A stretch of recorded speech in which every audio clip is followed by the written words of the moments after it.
বেদে হিন্দু ধৰ্মৰ মূল গ্ৰন্থ আৰু বেদাধাৰিত হিন্দু ধৰ্মৰ দুটা পন্থা আছে,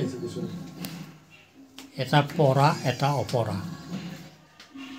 পৰাটো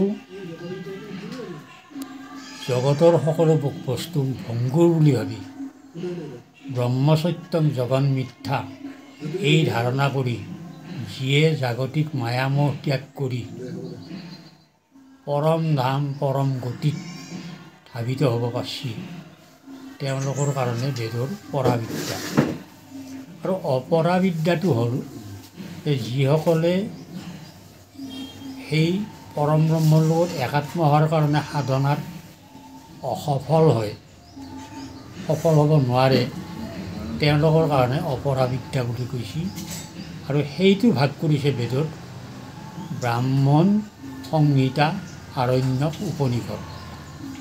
ব্ৰাহ্মণ সংহিতাত যিসকলে জাগতিক মায়াত বন্দী হৈ থাকে, সংসাৰ ধৰ্মৰ মাজেদি ভগৱানক বিচাৰে, তেওঁলোকৰ মুক্তিৰ বাবে যাগযজ্ঞ পূজাদিৰ বিধান দিছে।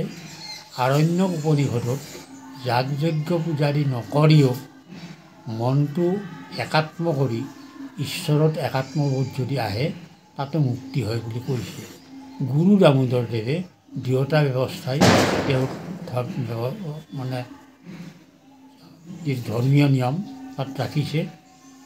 যেনে সাংসাৰিক ব্যক্তিসকলে সংসাৰ ধৰ্মৰ বেদকৰ্ম পালন কৰি মুক্তি পাব পাৰে আচাৰ নিয়মত থাকি, আৰু যিসকলে সাংসাৰিক হ'ব নোখোজে তেওঁলোকৰ বাবে উদাসীন হৈ ভকত হৈ সত্ৰত থাকি তেওঁলোকে মুক্তি লাভ কৰিব পাৰে। এই ধৰ্মটো গুৰু দামোদৰদেৱৰ অতি স্পষ্ট, যি স্পষ্ট আন গুৰুসকলৰ তাতে এনেদৰে পোৱা নাযায়।